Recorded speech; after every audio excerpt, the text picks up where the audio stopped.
When I tell people the sentence that changed my life, I discovered my daughter's shocking life as a maid in France with her husband, they expect a neat punctuation mark at the end, a single moment. There was no neatness. There was a crystal champagne glass slipping from my hand, a scatter of glittering shards across marble, and the steady, stunned sound of my daughter's palms scraping at her own knees to rub away blood as if the dirt mattered more than the wound. You picture a reunion, daughter running down a garden path, laughter, a mother's arms. I thought that too, until the garden gave way to a long carriage drive, and the good iron gates were closed behind me like a sentence. 6 years is a long time to be kept at arm's length. It grows calluses in the gaps where ordinary conversation should live. Emily and Henri married when she was 25. She sent one postcard at a time, then short calls, then little loops of images, her voice muffled, an unfamiliar angle of the kitchen, a clock face I could never see clearly. "Do not worry," she'd say. Discretion. The word did not sound like her. She loved to narrate small things, the way a thunderstorm smelled, the cut of a poem. Discretion was a suit she wore, not an Emily word. I'd told myself 1,000 plausible-sounding things: a foreign husband, new customs, pride, distance. I taught literature for 38 years. I knew how people hide in plain sight. But there were details only a teacher's habit would notice. Pronouns that slipped away from we to they, backgrounds that avoided faces and windows, 3-second calls that ended with a laugh that didn't fit the rest of the clip.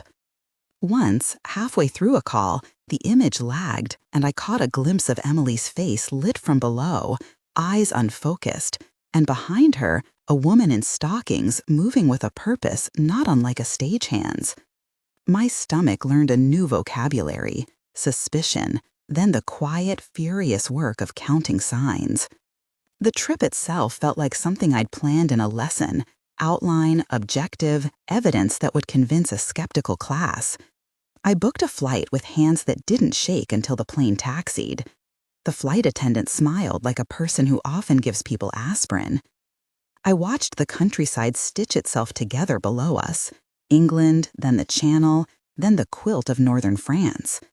The landscape was unremarkable until it wasn't.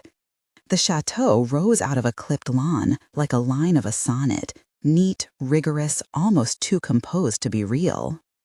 They met me at the iron gates with the polite smile of proprietors showing a stranger to a drawing room. Henri Dubois, he called himself Henri on the phone, was taller than the photos had suggested, and his hands were all clean lines and small gestures that refused to meet my eyes. Marguerite performed the sort of welcome reserved for people who have practiced hospitality since infancy: cushions arranged, napkins folded like origami instructions, a steady insistence that everything was normal.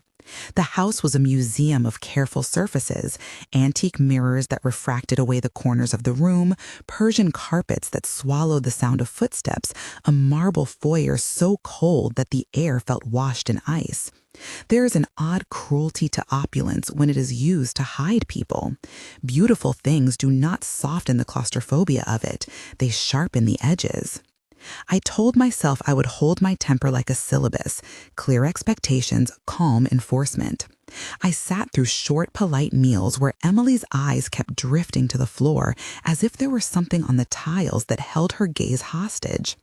At night, the bed was a cathedral of pillows, and she slept in clothes that smelled faintly of lavender and bleach, as if someone scrubbed the scent into her. One evening, she excused herself and returned with a small towel pressed to her knees. There were dark bruises and patterns I knew the shape of, fingers, blunt denial, and she brushed them away as if she were tidying a spill. The discovery itself has a clarity I will always carry. We were supposed to be at a celebratory dinner. I had brought a bottle of champagne the size I used at graduations, the kind that announces itself with effervescence and a paper label. I had imagined toasts. Instead, the cork slipped in my hand and the bottle knocked against a footstool. The glass fell and struck the marble hearth with a sound that was both ordinary and catastrophic.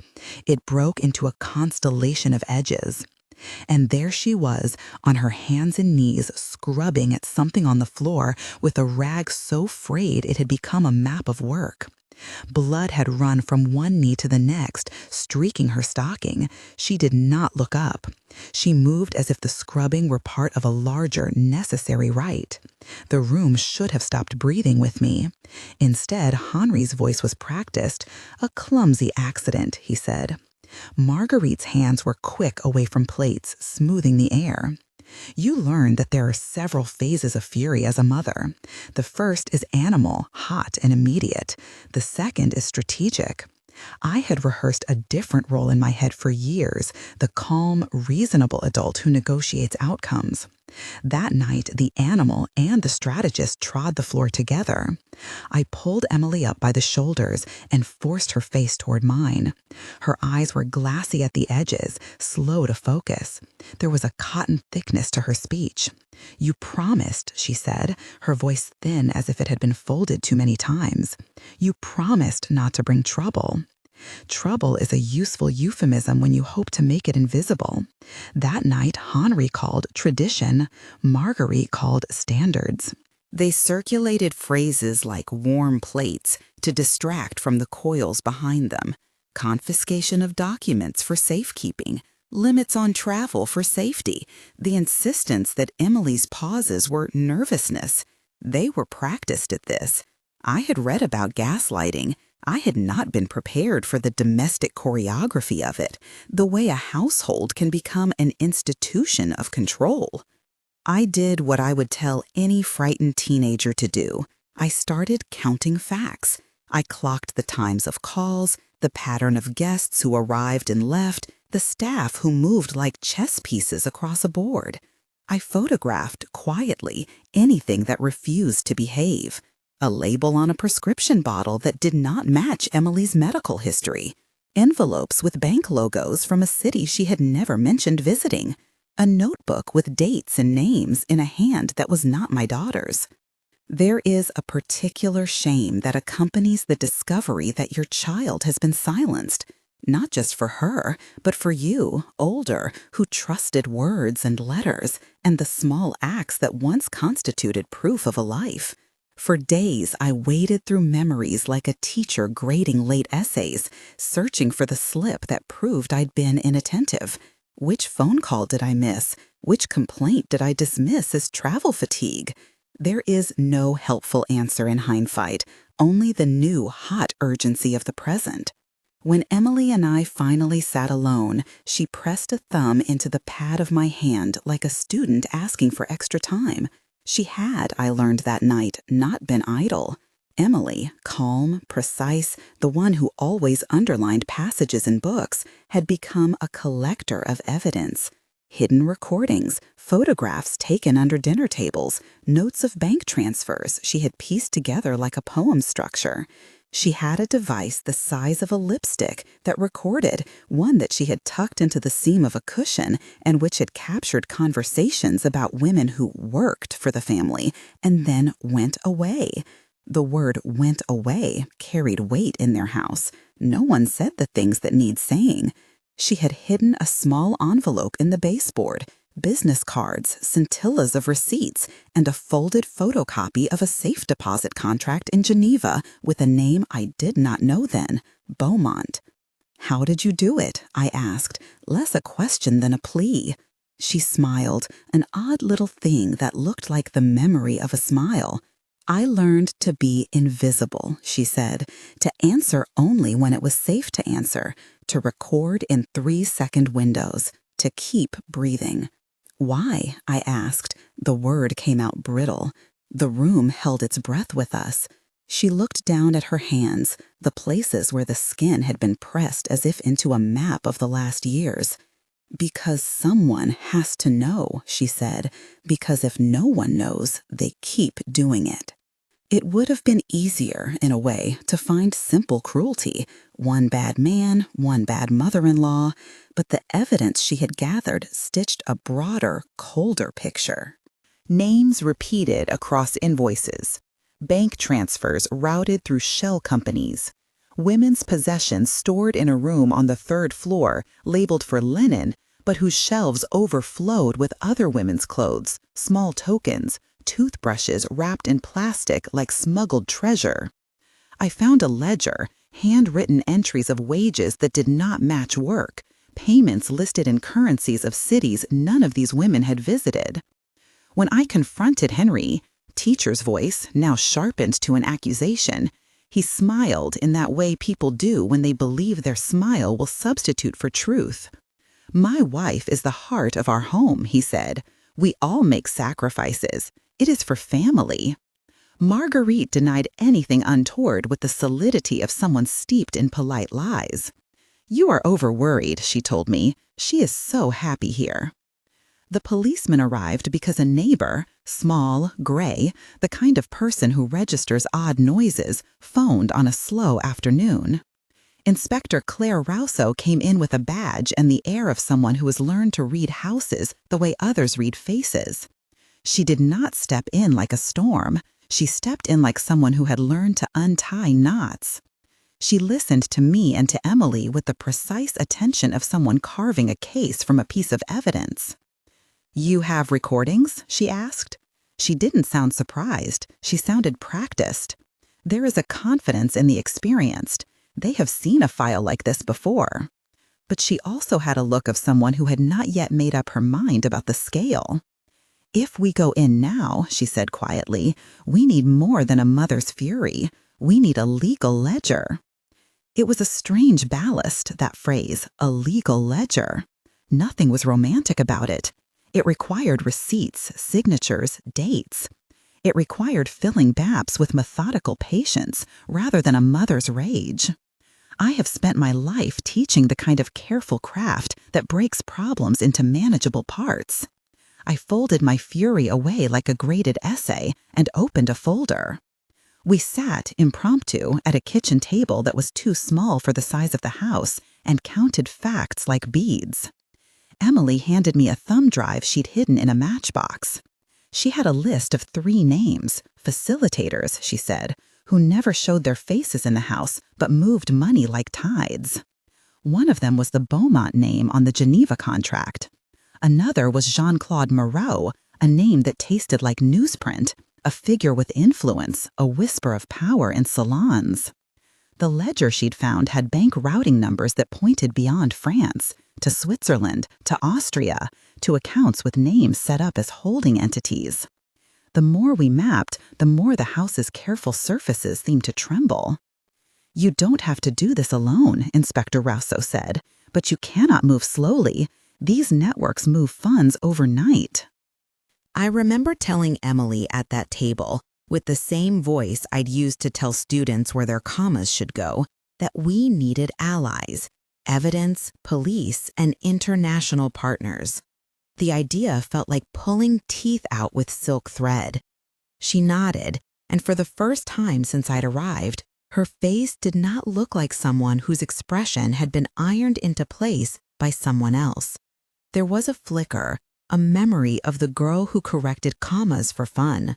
The first law enforcement call we made was to Agent Sofia Martinez, an Interpol liaison based in Lyon, whose number I found through a lawyer friend I had not seen in 20 years.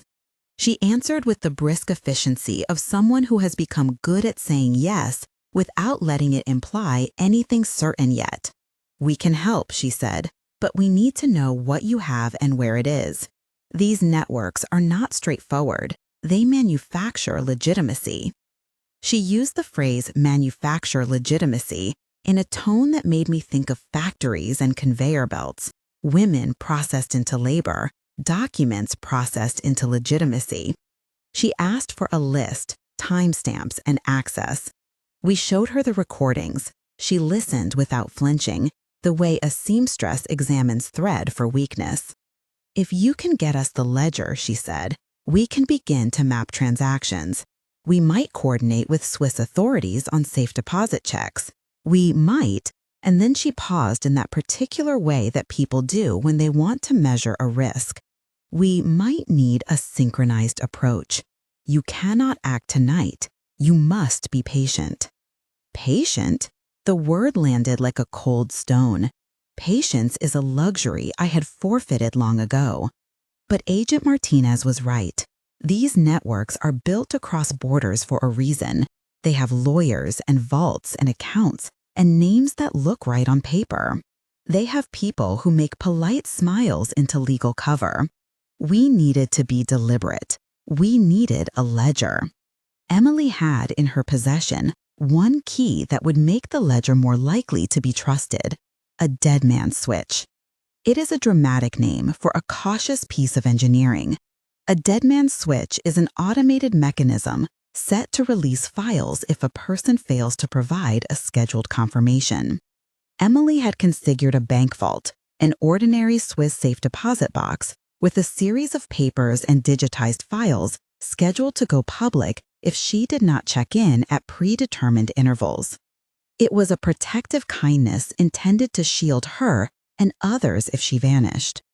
It was also, as we were to learn, a bargaining chip. "You're telling me you're holding their insurance policy in a bank box?" I said, half incredulous, half relieved. She nodded. "It was the only place I thought could be quiet enough," she said. "And if something happened to me, I wanted someone to know."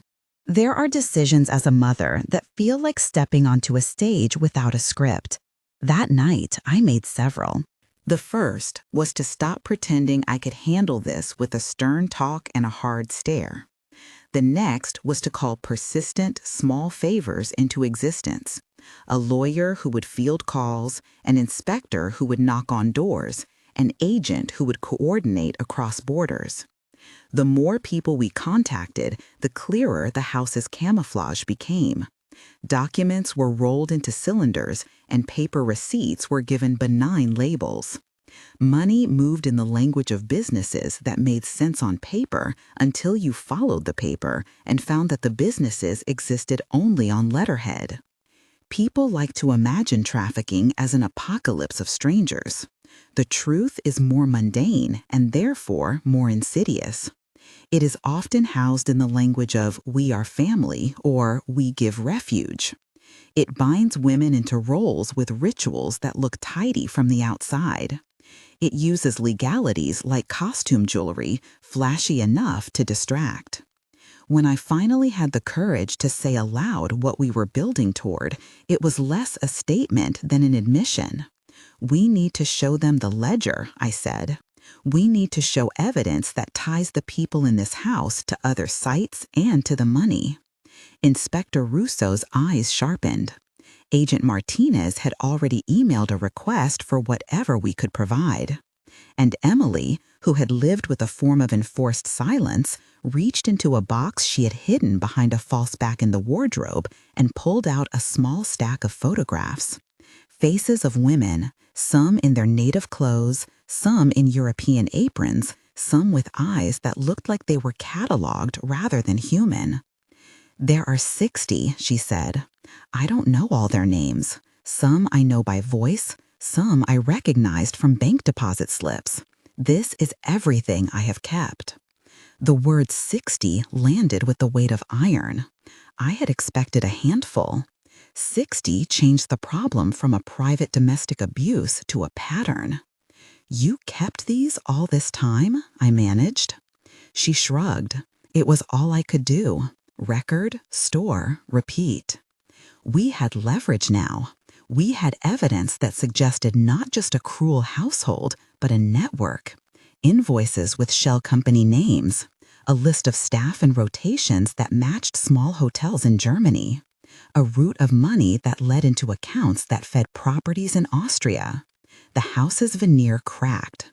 We were not yet a legal case, but we were not merely two women with an accusation. We were a map. There is a moral fog that descends when you realize you have to choose between exposure and safety. If we moved too fast, the women hidden across borders might disappear into other channels. If we move too slowly, the captors might flush the evidence.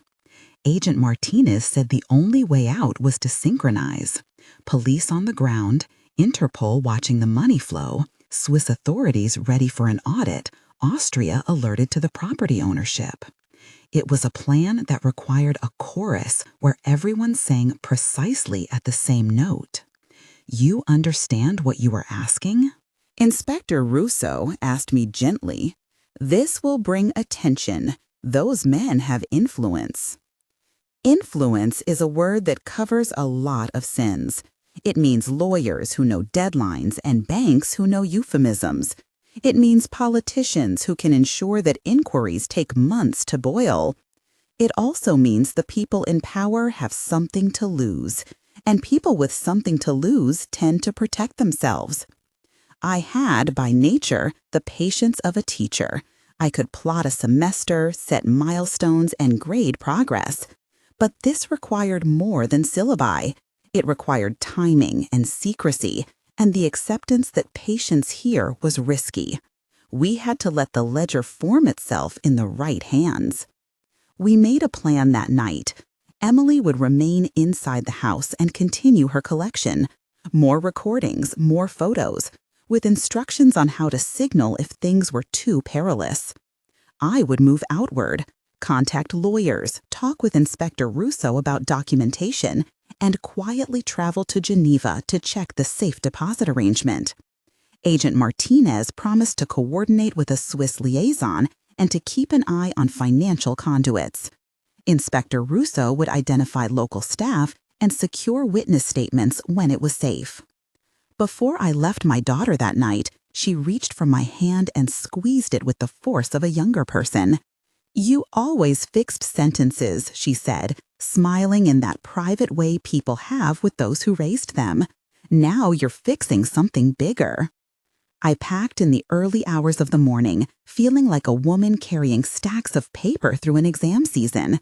The journey to Geneva was a map of anxiety, trains that moved too smoothly, and cities that seemed to breathe with indifferent beauty.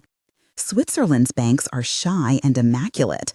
Their vaults sit under stone like secrets that don't want to be disturbed. I had never imagined I would be sitting in a small office with the weight of a ledger in my satchel.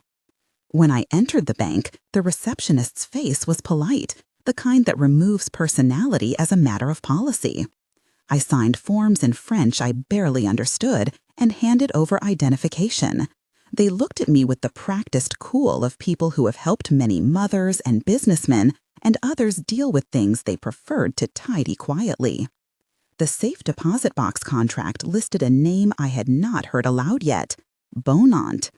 The woman's name was elegant on the paper, Catherine Beaumont. It suggested a person who could wear power like perfume, visible and intoxicating.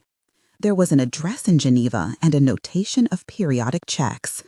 I asked questions, and the clerk answered with the careful cadence of someone trained to navigate confidentiality and law. "Access requires authorization," he said. "A representative may present documents." I felt suddenly like a student caught in a test. I had evidence, but not a key. I had photographs and recordings, and a dead man's switch that meant someone else might release files if Emily didn't check in. I had a ledger that hinted at a broad network. What I did not have was the confidence of a policy that would move vault doors. At that moment, I understood how vital the coordinated machinery of law enforcement is. Without Interpol's reach, Swiss banks' reticence would be an impenetrable wall. Without a legal ledger, dates, transactions, corroborated statements, we would be knocking on doors that would remain closed. My teacher's habit of structuring arguments saved me. Evidence in order, witnesses aligned, a plan for simultaneous action. But structure without muscle is only paper. I left the bank with the awareness that the next steps would demand more than courage. They would require allies, precision, and a patience that felt like a razor. Back in the car, the image of Emily on her knees returned to me again and again, a photograph that refused to fade. I promised myself I would not let that image be alone in the world. When I returned to the chateau, the house had resumed its measured, polite surface. The staff moved with the same polite indifference. Henri greeted me with the ease of a man who believes his social manners can smooth anything. Marguerite made tea that tasted faintly of anything but truth. And Emily, my daughter, the woman who had once corrected poets for fun, met me in the corridor with a folder and a look I understood at once. Danger had a name now. "We have their names," she said, "and we have a vault." There was a moment when the world contracts to the size of a breath. We were standing in the place where the surface of a life had been maintained as a theater for pain.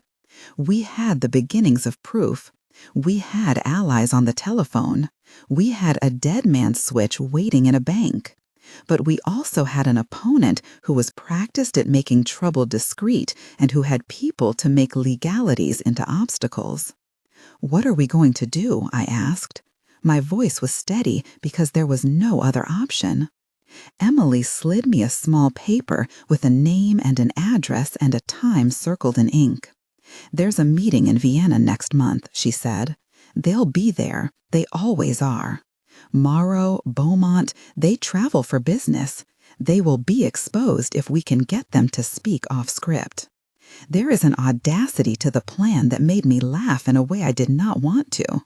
We were a retired teacher and a woman who had been made invisible, planning to pull names out of vaults and cities where power lived in salons and bank vaults. And yet, the arithmetic of the situation was blunt.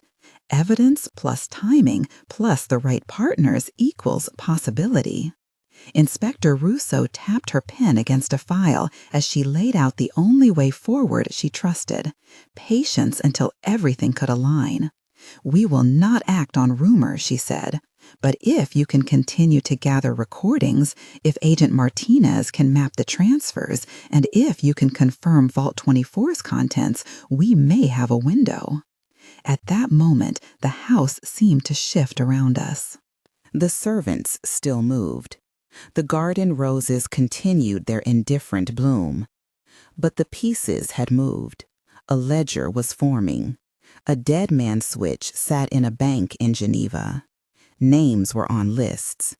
And, between us, my daughter and I had turned from people in a family drama into a team of evidence gatherers with a plan that smelt faintly of danger and very strongly of purpose. I looked at Emily, at the hands that had kept recordings like contraband, at the slow determination in her jaw that could have been inherited from me. I felt something change in my chest, the substitution of helplessness for action. We were not ready to pull the plug on the house. We were not yet in possession of a sealed case, but we had the beginnings of a ledger, the names that pointed beyond, and a promise that we would not let this be contained to a single house or a single family. The rest was waiting in other cities: Swiss vaults, Austrian salons, bank records that ran like threads through a patchwork of property and influence. I sat with the list Emily had given me and folded it into my pocket as if it were a map. There was a long way to go. And somewhere beyond the clipped hedges and marble floors, a name I had only just seen in ink, Catherine Beaumont, would be the next question I could not undo. We folded the list into my pocket like a talisman and left the chateau with my head full of ledger lines and my heart full of ways not to break. The plan that Inspector Rousseau and Agent Martinez sketched over a series of hushed calls required choreography. Swiss prosecutors to request a judicial review of Vault 24. Interpol to shadow transfers and stand ready to issue red notices. Austria to freeze properties. France to secure witnesses and conduct the immediate arrests. I would go to Geneva because, for reasons that had nothing to do with romance and everything to do with secrecy, the bank box was where the truth could breathe without being swaddled by polite lies. Before I left, a short word. If this is gripping and you want to follow what we did next, please consider subscribing so you don't miss the rest of the investigation. It felt strange to ask, like tacking a classroom request onto a crisis, but even then I thought like someone who always planned for an audience. Geneva felt like a different economy of quiet. The city's polished surfaces reflected a confidence that was practiced into habit. I met with Agent Martinez in a small cafe that smelled of espresso and cold stone. She had a laptop open, an index of names, and the sort of patience that had the shape of a legal pad. "We can move on the safe deposit box," she said, "but you must be prepared. Beaumont will not make this easy. She has resources, counsel, and a veneer of respectability." Catherine Beaumont was the sort of woman who arranged her power like jewelry, small pieces that suggested wealth without glaring. The name on the vault contract read like a tag on an expensive coat. I had imagined Catherine as a shadow, one layer removed from the household. I had not imagined how deliberate she would be when we met. The bank itself looked like a church of efficiency. Marble steps, security cameras that blinked like watchful pupils, a clerk who spoke with the brevity of someone trained to be quiet and correct.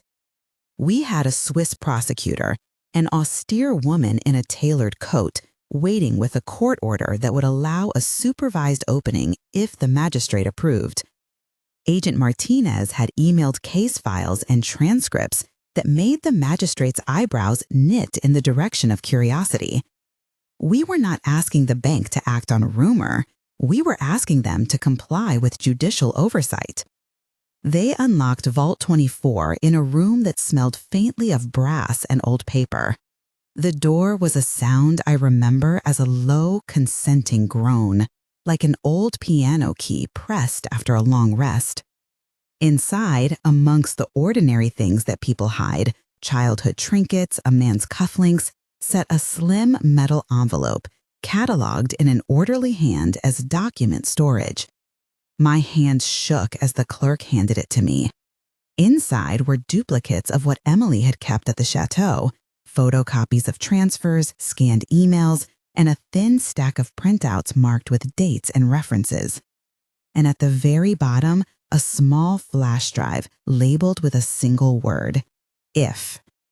We had built the gravest part of our case on the hinge of if. If Emily failed to check in, the dead man switch would release files to a set of prearranged recipients, the lawyer, Agent Martinez, and a secure journalist account. If she didn't appear again, the files would be distributed automatically. It was an insurance policy and a threat in equal measure. It made visible the fact that someone could make sure the truth would outlive them. As I sat in the bank room with the prosecutor and Agent Martinez, a figure entered with the diplomatic ease of someone wearing a reputation like an invitation. Catherine Beaumont stepped forward in a coat the color of a pigeon's wing and the smile of someone who'd spent a life canceling discomfort for others. She greeted us with a measured, disarming courtesy. There was no dramatic shouting. There was instead the calm of someone who understands how to slow time with politeness. "You must be Margaret Patterson," she said, as if that was a line she had practiced. Her French arranged itself into English with a cultivated accent. "A terrible business, for family to fall apart. I wish for a private conversation." Her voice had the softness of velvet laid over a blade. I told myself then what I had told students for decades: listen first, accuse later.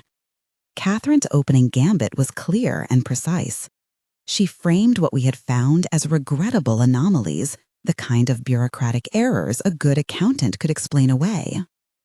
She acknowledged the dead man's switch in a tone that suggested tragedy rather than culpability, An unfortunate device meant to coerce, but easily doctored by an enterprising lawyer. Her offer was mercifully straightforward. In exchange for certain proofs being suppressed or for their release under limited conditions, she proposed we allow a private review, a mediated process that would avoid public drama.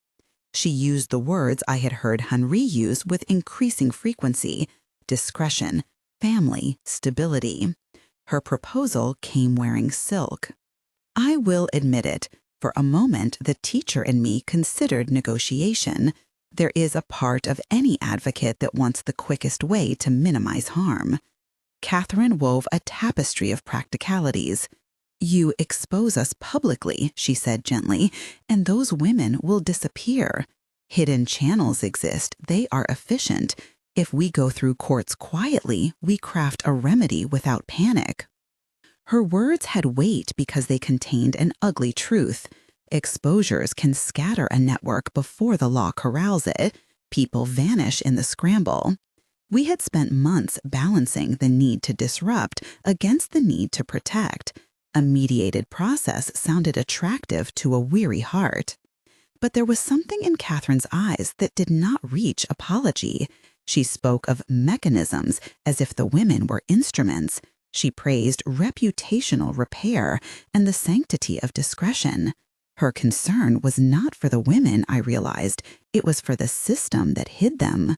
When I looked at the small print of her proposal, fees for arbitration, restrictions on publication, and an offer of legal nuance designed to dilute responsibility, I felt the cold teacher's clarity come back to me.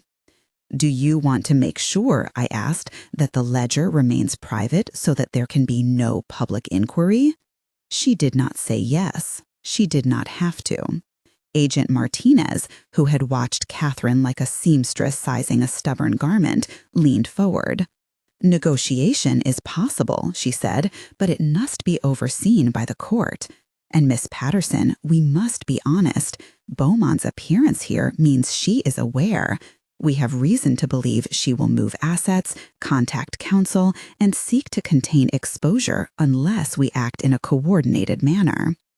At that moment, Inspector Rousseau's message arrived on my phone. "We are moving on the chateau at 2200. French police coordinating. Austria on standby. Switzerland has provisional freeze pending magistrate." It was crisp and sure. The plan we had sketched earlier was entering its final minute. Catherine's smile tightened. For the first time, there was impatience in her expression. She offered a last, quieter olive branch. "If we proceed in a way that prevents harm to those you care for, I will advise those affected to cooperate." Her "I" carried the weight of persuasion. I thought of Emily on her knees scrubbing. I thought of the 60 faces, some names, some not, whose possessions had been kept in the house like contraband. I thought of the ledger we had begun to stitch together and the way systems of power protected themselves. "History has a way of letting you make safe-sounding choices," I said slowly. "But those choices often protect the ones who built the system, not the ones who were harmed by it." My voice found the exact cadence I used when reminding a distracted class why commas matter. I will not sign away those women's chance for justice because someone prefers discretion. Catherine's face did not change, but something in her hand, an ornament, a clutch, shifted as if calculating whether to depart. "We will proceed through judicial channels," Agent Martinez confirmed. "You will have counsel. We will notify Swiss authorities that you are aware and that movement of assets will be monitored." It was not a clean victory. There were negotiations to come. But in that bank room, with the metal envelope and the flash drive, the axis had tilted. We had forced a choice back into the hands of law rather than the softened shift of private arbitration. The night the raids began is the one I return to most because it felt like being part of a chorus where every voice mattered. Teams of French police moved on the chateau. Inspector Rousseau's officers interviewed staff, secured the kitchen, and sealed the third-floor room where women's belongings had been cataloged. The sight of uniforms taking statements, the gentle care with which officers treated the rescued women, offering blankets, water, and someone to listen, was, in a way, the antidote to the family's practiced hospitality. But the operation was not contained to that house. Over the next 48 hours, coordinated raids, planned weeks in advance, unfurled across boundaries. In Germany, a basement where a woman named Katrina had been held was cleared. Katrina was small, with a cautious laugh that arrived like a late sun. The officers who found her described a place of harsh regulation and sharp, efficient routines. In Austria, properties that had housed managerial staff were searched. Bank accounts were frozen under court orders. Interpol's desk in Lyon traced transfers that in some cases moved money within hours of our arrival. This is where the arithmetic of evidence matters. Banks called back with the language of legal obligation. Accountants produced documents that matched Emily's notes. Handwriting matched logged ledgers, and the dead man switch, set to release public files, became the leverage that made windows of opportunity open. We are not magicians. We were, for a few days, the axis around which law and grit turned. Princesses of bureaucracy do exist, in the form of magistrates and prosecutors who decide whether a file is actionable. A Swiss magistrate approved a provisional freeze on accounts associated with Beaumont. Austrian authorities issued property holds while their legal teams parsed ownership charts. Jean-Claude Moreau's shell companies were scrutinized. The process was imperfect. Appeals and councils tried to unbalance the work with delay. For every forward, there was a countermove, but coordinated international pressure tightened the net. The Vienna operation, our planned crescendo, hinged on timing and a thin thread of bravado. Emily had identified a gala at the Vienna State Opera where some of the network's senior figures enjoyed a ritual of recognition. Dinners after the curtain call, private boxes, and a kind of glossy mutual reassurance. Emily would go as a maid, precisely the disguise they would expect to see in the backstage hum. She had taught herself to move like the invisible workers she had once been cataloging.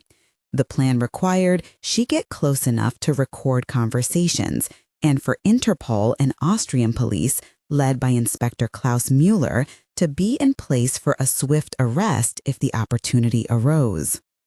If you have never been inside the Vienna Opera House at night, you should go, if only for the way the light hangs like a promise. That evening, the foyer smelled of perfume and silk. The chandelier scattered gold like a coin tossed in a fountain. We, by which I mean Emily, Inspector Mueller's plainclothes team, and a small contingent of Interpol, were tucked into the noisier, warmer shadows. Service corridors, wine cellars, the sinewy passageways where history meets cables and plumbing. Emily had worked as a maid before. She knew service passages the way other people know a neighborhood street. She moved with a practiced invisibility, pushing a cart, the linen ironed into corners, eyes steady. In her pocket was a small recorder that had been tested a dozen times. She carried more than a device. She carried the knowledge that she could make them speak without knowing they had been recorded. Inside a private salon reserved for donors, men who thought themselves safely beyond reproach gathered over brandy. Names swirled, Moreau among them, voices flavored with power. They spoke in the way the powerful do, assuming secrecy because the walls had always kept their confidences. Emily, standing with a towel draped across her arm, let the recorder hum quietly.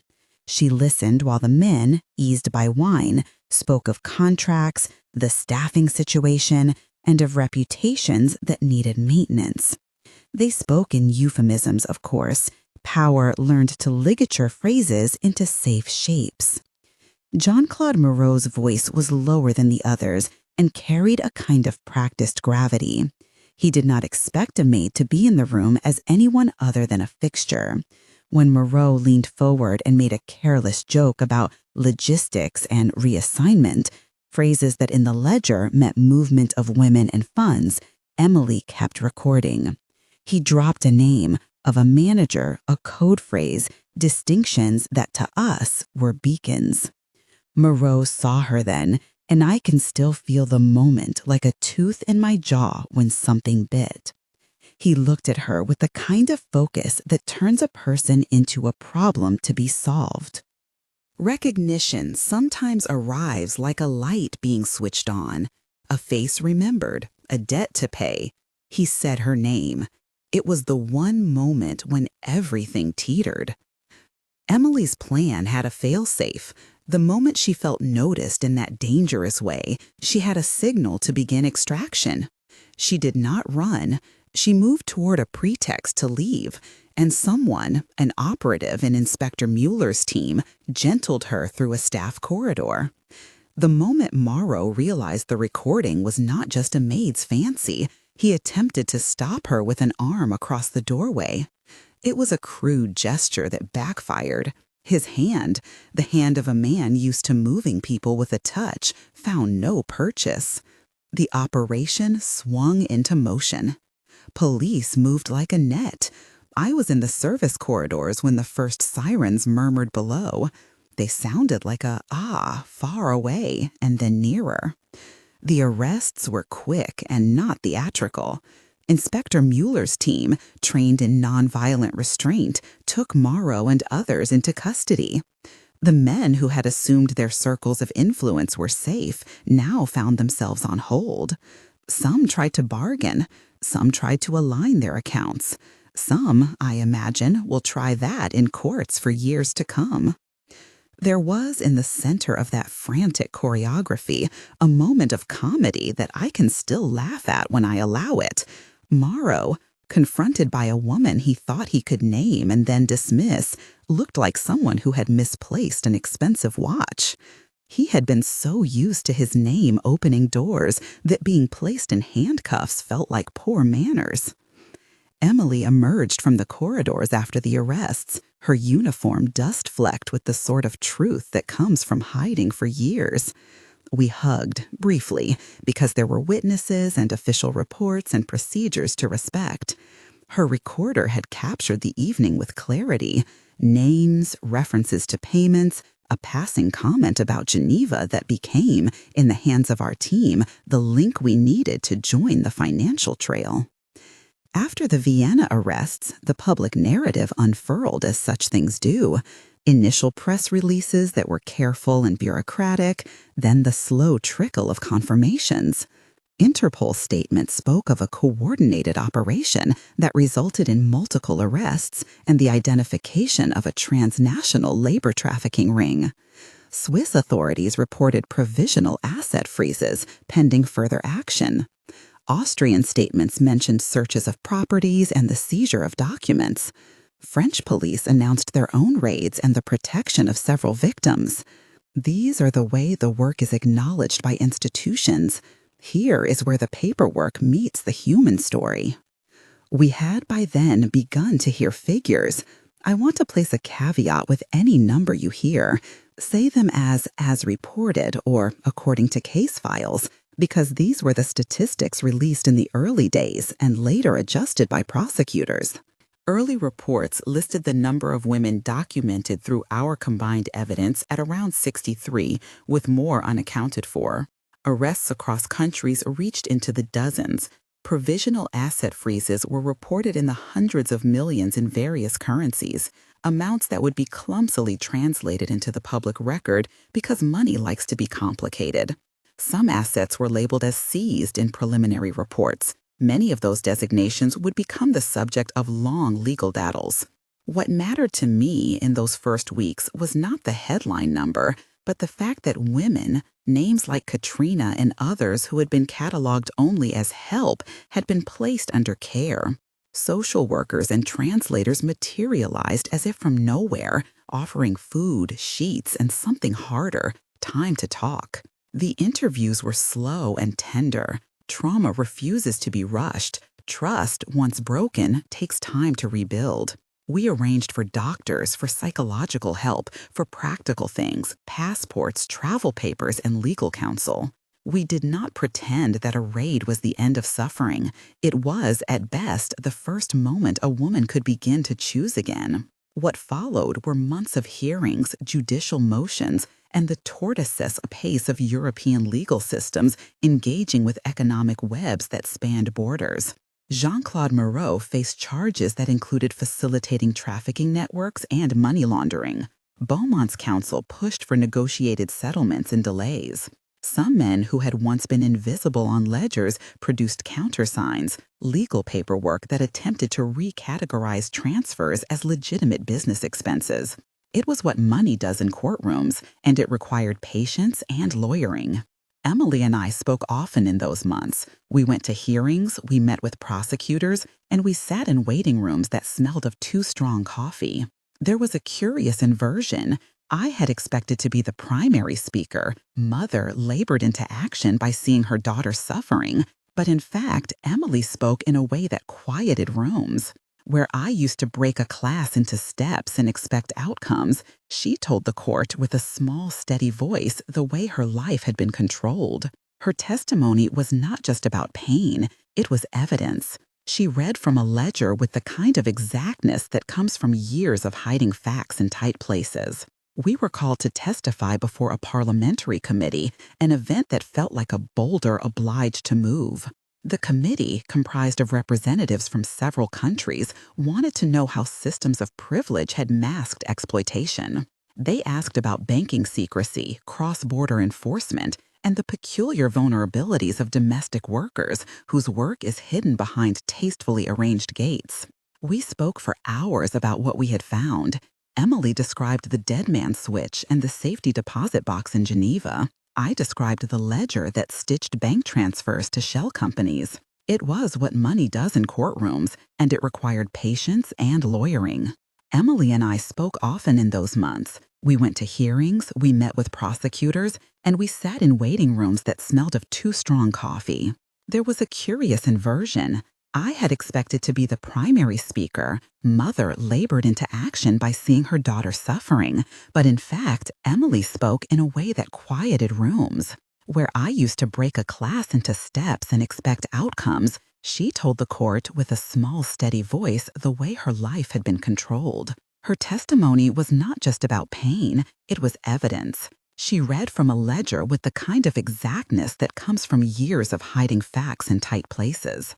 We were called to testify before a parliamentary committee, an event that felt like a boulder obliged to move. The committee, comprised of representatives from several countries, wanted to know how systems of privilege had masked exploitation. They asked about banking secrecy, cross-border enforcement, and the peculiar vulnerabilities of domestic workers whose work is hidden behind tastefully arranged gates.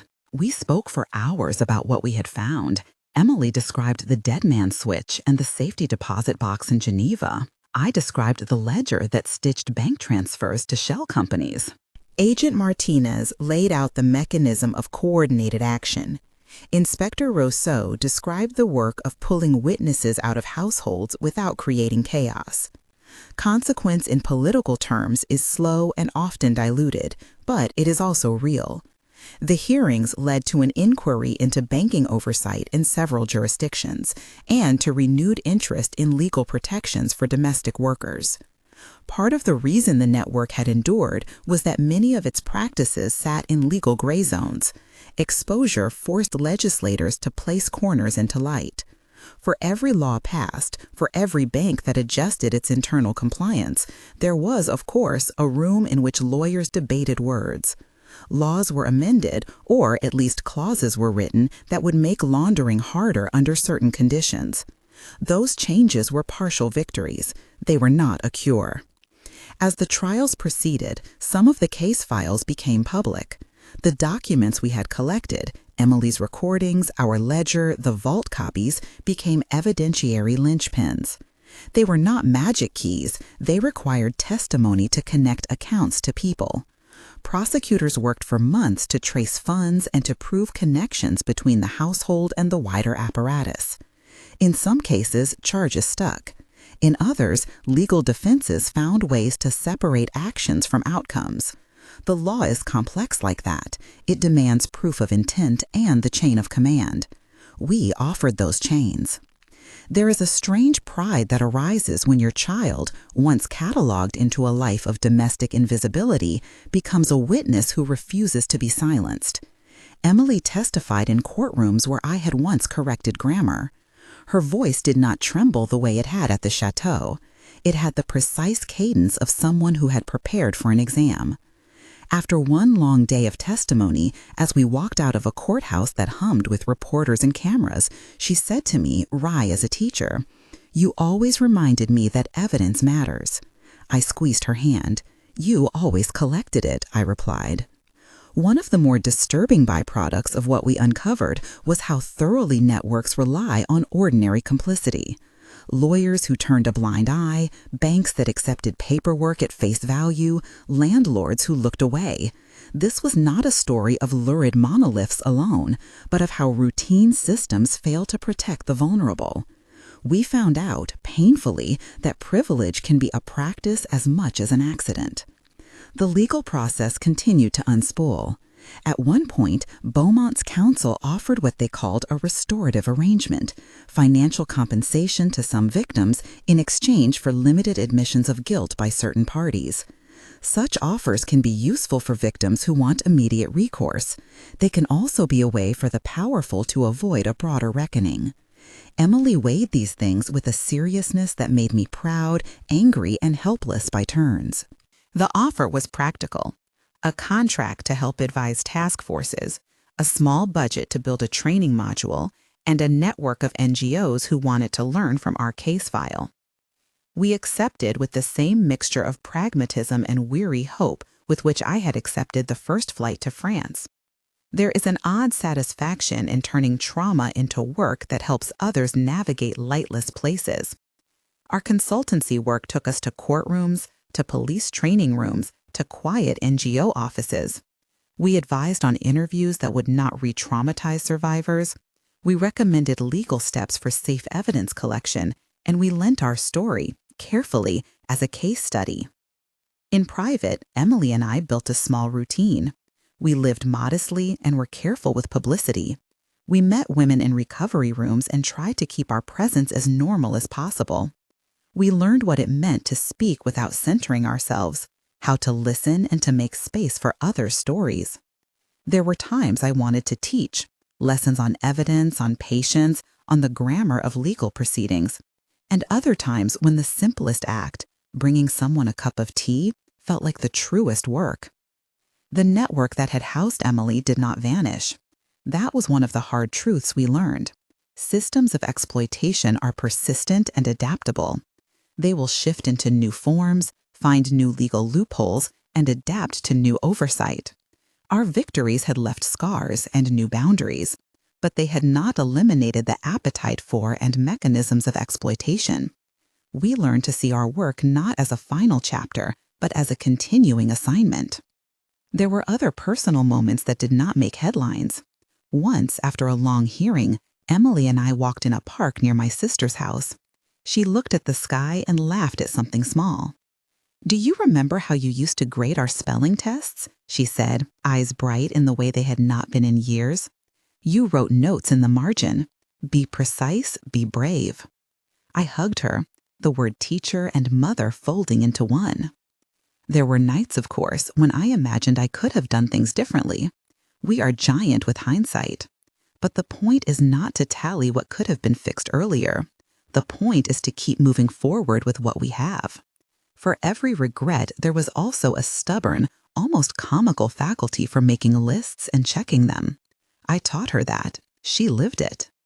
Years later, years that involved hearings and appeals, social reintegration for rescued women, and the slow creep of policy adjustments, we had measurably impacted a portion of the network.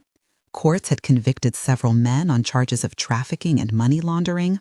Banks adjusted their internal controls. Legislators introduced tighter reporting requirements for safe deposit activity and for transfers linked to household staffing. NGOs reported increased referrals for domestic workers in distress. All of this mattered because the arc of harm had been interrupted. But, as I promised myself often, I do not pretend that this one fight solved everything. Networks adapt, new names surface. The work of protecting vulnerable people is continuous and institutional. It requires vigilance, laws, and the cultivation of public awareness. Every reform we helped nudge into place could be eroded without steady enforcement. Emily and I, after months of testimony and travel in courtrooms, created a small foundation aimed at training frontline workers, employees at embassies, consular staff, bank compliance officers, and social service providers on recognizing domestic labor trafficking and ensuring safe reporting channels. It was modest in scale, but focused on practicality, checklists, translated brochures, training simulations. We called it, affectionately, the Ledger Project, a nod to the plain fact that paper traces wrongdoing. People sometimes said it sounded proud, a retired teacher and a woman who had been a maid starting a foundation. I would laugh and say that we had been a team from the start. The work changed both of us. I learned to sit with survivors and not be the one to speak too quickly. Emily found joy again, in small art classes she attended between consultations, in the way she let a sentence finish itself without immediate correction. She visited the women from the chateau who had chosen new lives. She taught one woman, a former housekeeper, how to use a smartphone so she could reconnect to her family. Those small victories felt like stitches across a torn cloth. Sometimes people ask whether I feel vindicated. I answer that the word is not mine. What I feel repeatedly is a tightened responsibility. We had dented a mechanism of power. We had let light into certain rooms. We had been instrumental in making law enforcement treat domestic labor trafficking with the urgency it deserved. But the fight continues and must be kept alive by many hands. There is also a quieter intimacy to the aftermath. The simple, steady acts of being mother and daughter reclaimed are precious. We return to mornings where Emily makes coffee exactly the way she always did, humming a song about punctuation that only we laugh at. We still have old arguments about commas and usage, but they carry the softness of familiarity. We are cautious with our privacy and careful with publicity. I return, sometimes, to the image that began this whole thing. A shard of glass, a smear of blood on marble, a woman on her knees with a rag that had become her life. That image is what moved me from the comfortable life of a retired teacher into a hard one. It taught me that maternal instinct can be an instrument for structural change if it is married to patience and law. It taught me that evidence matters, that small facts can become ladders out of darkness. If there is one thing I want anyone taking this story in to remember, it is this. Abuse often hides in the language of family and tradition. It erects itself out of ordinary manners and legal ambiguity. But it also leaves traces. A wrong pronoun in a call, receipts that don't match, a flash drive tucked where no one expects. You do not need to be a detective to notice these things. You do need to be willing to count them, to hold them, and to bring them to people who can translate them into law. Emily and I will continue to do this work in whatever ways we can, consulting, testifying, training. We do not claim to have fixed the world. We claim to have interrupted a set of practices that turned human beings into labor accounted for on ledgers. We have friends inside law enforcement who have taught us that the best victories are often the small ones that add up over time. If you are listening and you know someone who might be in a similar situation, if your gut speaks with that teacherly clarity I hope you keep, please contact local authorities, trusted NGOs, or hotlines. Give them the facts, count the evidence, keep a record if you can, and let professionals coordinate action. The law is complicated, yes, but it is also the tool we must use. This is, I suppose, where the story narrows into a simple pledge. My daughter's life was once cataloged under a false name in a room of a house with flowers that pretended to be a home. She scrubbed a floor because that had been taught to her as a duty. We found the ledger. We opened the vault. We joined forces with those trained to take the evidence and translate it into law. We saw arrests and rescues and the slow making of accountability. We also saw how many doors remain closed to those who need help. The final thing I will say is this: do not mistake this ending for the end. The network we unraveled had roots and branches. Some were severed, some will reappear. The work is not glamorous. It requires patience, legal knowledge, and the willingness to sit with survivors while they decide how to rebuild. It requires governments willing to coordinate and banks willing to look beyond polished documents. And it requires ordinary people, neighbors, friends, relatives, willing to notice small discrepancies and to act. Emily and I are doing the work now not only because we were forced to, but because we learned how to be useful. We have taken the rage and the fear and the grief and turned them into something a little less helpless. We started a foundation. We train, we consult, and sometimes we just sit with a woman who is learning to tie her shoes again. Those are the victories no headline will count. A laugh returned, a passport issued, a name reclaimed. If this story made you feel something, please share it with someone who might be paying attention. If you have experiences or locations you think deserve scrutiny, tell us in the comments. We read them and we learn. And if you want to continue following what Emily and I are doing, subscribe. We are tired but relentless. The fight is ongoing, and the ledger is never closed for good.